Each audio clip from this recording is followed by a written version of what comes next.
Popin Media.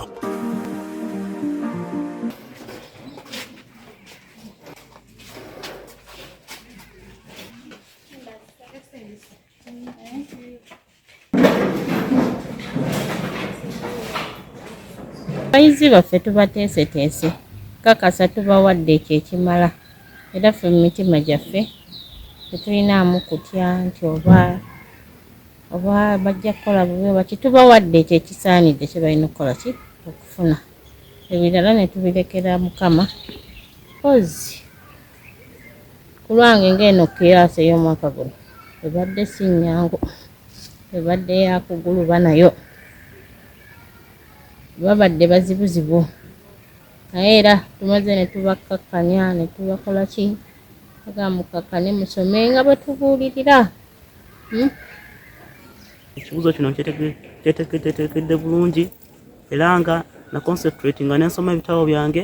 tukoze a number of sets zo tuzikoze sets ezisukka mu 3 so kyemanyi nti no PLE ebibuuzo tebabijjana twala nnyo era bino ebibuuzo byennyini tubadde tukolanga ebibuuzo byennyini tugenda okusanga mu pepe eyo era kati kyenga gumya asomero lyange n'abazadde baffe basaba mugume twaga mubeere nnyo mu kweraliikirira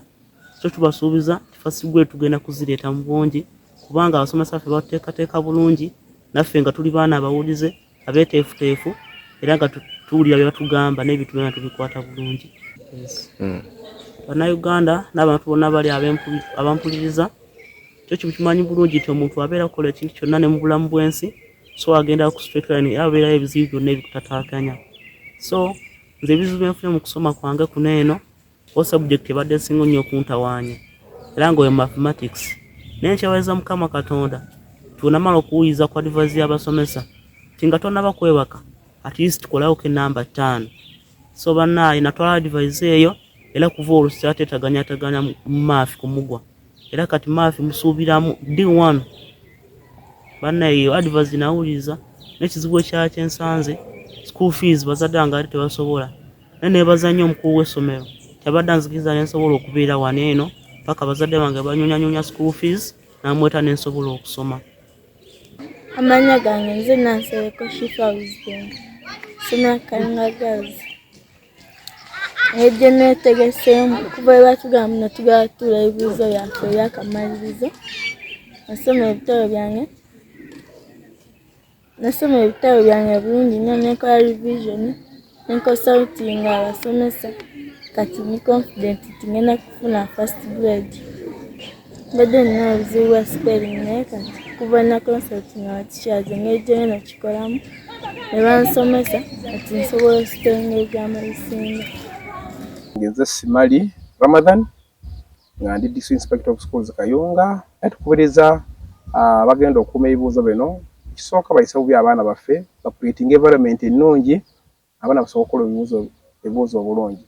naye tubakubiriza kikulu nnyo ekintu kya malpractice kibakubiriza nnyo baleme kuba compromised n'abakulu b'amasomero kukubbira abaana ebibuuzo kubanga kutunaakwatako oyo etteeka ligenda kuba tuyise mateeka gonna aga UNEB tubakubiriza bakuume bulungi abaana baffe naye nga tebali compromised nga DIS nondoola amasomero gonna awali center zonna era bayinvigilators abano bakoshoninze nga mbawa amabaluwa tebageba compromise nga batuuse ku masomero era omuntu mbakubiza nti omuntu awulira nga tajja kusobola kukola ng'omutima guyinza omutende waliwo n'akola ekirala baluwa aginzize nga bukyali kubanga tunaakuzuula nti okoze eki nti waliwo ekigenze mu maaso kyonna kyabwe ne bwaba akola pepe emu nina etteeka erikujja kati nenteekawo omuntu omulala so mbakubiriza era mbakubimanyi na trust gye muli nti nabascreenize bulungi nnyo era mugenda kunkola omulimu omulungi. Nina centers 142 eza PLE era deployinze ba supervisors 142 ne deployinga ne ba invigilators 348 suubira mugenda kunkola omulimu omulungi kubanga bangi abalekeddwa ebweru naye tusuubira nti bwe tulonze tugenda tukolamu omulimu omulungi tubaagaza PLE ennungi 2024.